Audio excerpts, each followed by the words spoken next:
pour faire suite à la vidéo que j'ai faite sur comment savoir si on doit se séparer ou rester dans son couple, j'avais envie d'apporter un complément par rapport à ce que je transmets aux personnes que j'accompagne. C'est des questions à se poser. Et une des questions qui est valable pour tout dans la vie et que je répète souvent, c'est rappelle-toi à quoi tu dis oui et à quoi tu dis non. Comme je le disais dans ma précédente vidéo, si vous voulez aller la voir, la plupart des personnes qui viennent à moi, c'est très très rare, je crois que ça m'est jamais arrivé. Euh, si peut-être une fois, enfin à demi-mot on va dire, mais officiellement c'est pas vraiment comme ça que c'est formulé, mais voilà, c'est rare qu'on me dise voilà Maïlan, aide-moi à me séparer. La plupart du temps c'est j'aimerais sauver mon couple. Sauf que ce que j'expliquais dans la vidéo précédente, c'est que en fait les personnes au fond n'arrivent pas à s'avouer qu'en fait leur vraie demande c'est aide-moi à avoir le courage de me séparer. Je dis pas qu'il faut se séparer dès que ça va pas, mais souvent en fait, en tout cas quand on arrive à moi, c'est qu'on a essayé quand même pas mal de choses pour essayer de sauver son couple et que au bout d'un moment on se rend compte que ça marche pas, donc peut-être qu'il faut arrêter d'essayer de le sauver et d'accepter l'évidence. Et donc souvent, comment on en arrive aussi à ce point-là et qu'est-ce qui pourrait aussi vous aider si vous êtes dans cette situation-là où vous ne savez pas quelle décision prendre. C'est que ce que je dis aussi souvent, c'est que, et je leur dis, je ne sais pas si ça va te rassurer, mais il n'y a pas de bon ou de mauvais choix. Et ça, c'est hyper important aussi de le comprendre. Il n'y a que des choix assumés ou pas. Et ce qui fait toute la différence, ça veut dire reprendre la responsabilité de ses choix et de ses décisions. Et souvent, et par exemple, je prends un exemple d'une personne que j'ai accompagnée dernièrement, et elle me disait, oui, mais en fait, moi je veux pas me séparer parce que c'est trop compliqué, mais pourtant il n'y a plus rien entre nous, etc. Et je lui disais, voilà, moi je ne vais pas te dire reste ou pars, voilà, de toute façon en tant que coach, c'est pas à moi de te dire quoi faire. Mais par contre, je peux juste t'aider à prendre conscience de certaines choses. Et je lui ai demandé pourquoi tu restes. Qu'est-ce qui te fait rester dans ce couple? À quoi tu t'accroches? À quoi tu es attaché? Et elle a commencé donc, dans son cas, et j'imagine que c'est le cas de 90% des personnes peut-être qui vont regarder cette vidéo, c'était en fait je m'accroche au foyer donc parce qu'on a des enfants ensemble, donc à la famille unie en apparence, au foyer, à la paix apparente du foyer et à un idéal du couple qui vieillit ensemble. Enfin en tout cas, oui non c'est pas voilà, un idéal du couple qui vieillit ensemble. Je lui dis ok, donc en fait tu t'attaches, en fait ce qui fait que tu restes aujourd'hui c'est vraiment à ta valeur famille unie pour le coup, parce que ta vision de la famille c'est une famille qui est unie, c'est-à-dire ensemble à tout prix, et une vision du couple qui vieillit ensemble, qui traverse les hauts et les bas ensemble, pour le meilleur et pour le pire, n'est-ce pas? Et, euh, et puis, c'est à peu près tout. Voilà. Et il y a une pseudo-tranquillité. C'est ça? Oui. Et à quoi tu dis non?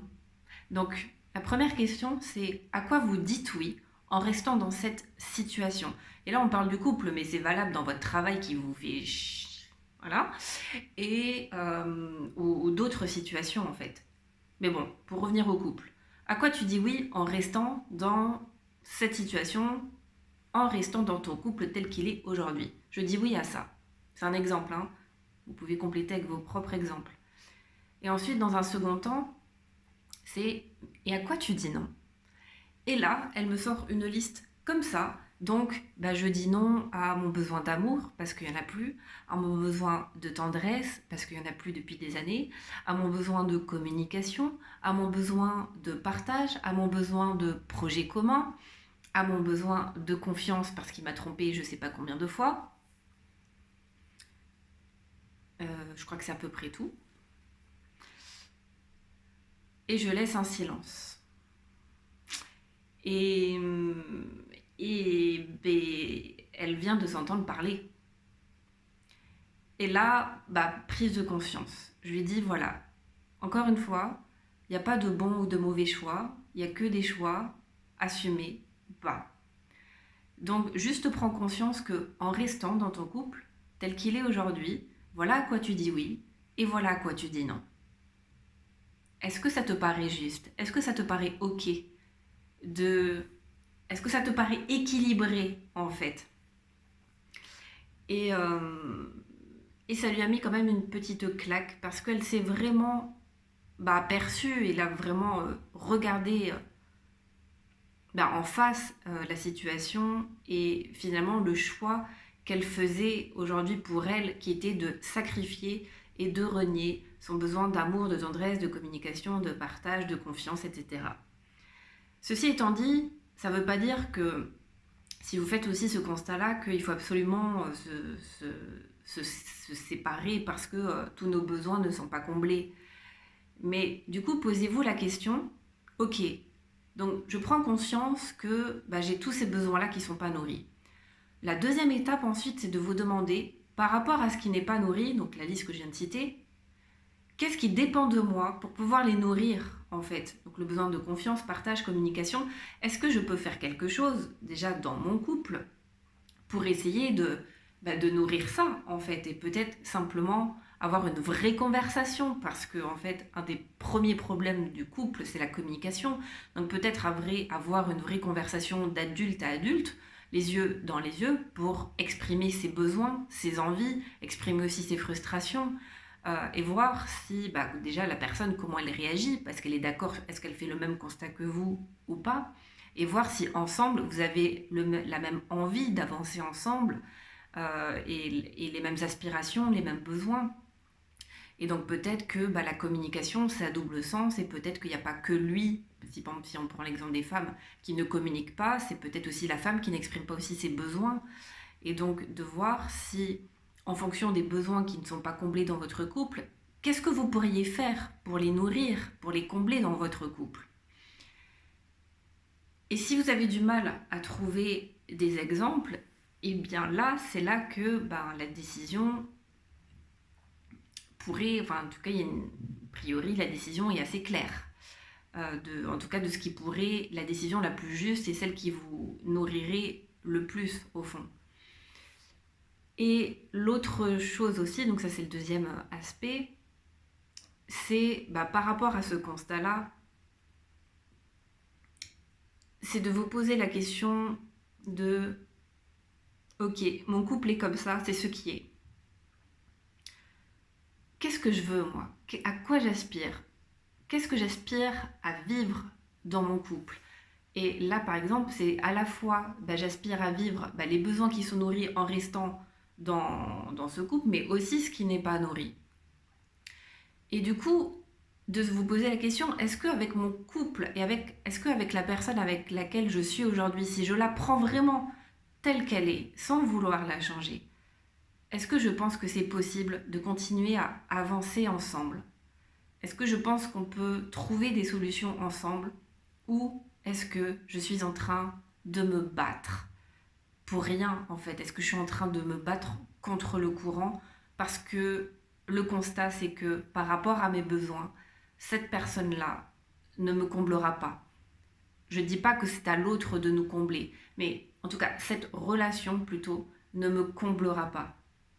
Et l'autre chose aussi que j'ai envie de rajouter et que je dis souvent, c'est que n'oubliez pas que quand vous choisissez de vous séparer, ce n'est pas la personne que vous dites non, que vous rejetez. Ce n'est pas de la personne dont vous vous séparez. Vous vous séparez de la relation de couple, ce qui n'est pas du tout la même chose. Vous pouvez préserver la relation et arrêter la relation de couple. Vous voyez la différence? C'est pas la même chose. C'est que souvent aussi, on a souvent tendance à laisser pourrir le couple pour avoir une très bonne raison d'arrêter. Moi, c'est pas ma vision des choses. C'est que d'avoir la sagesse et le courage, parce qu'il en faut, et le discernement de voir qu'en fait, on arrivait à la fin de la relation de couple. Et ça ne veut pas dire qu'on est obligé d'arrêter la relation amicale qu'il y avait peut-être au départ ou la relation de respect qu'il y a pour l'autre.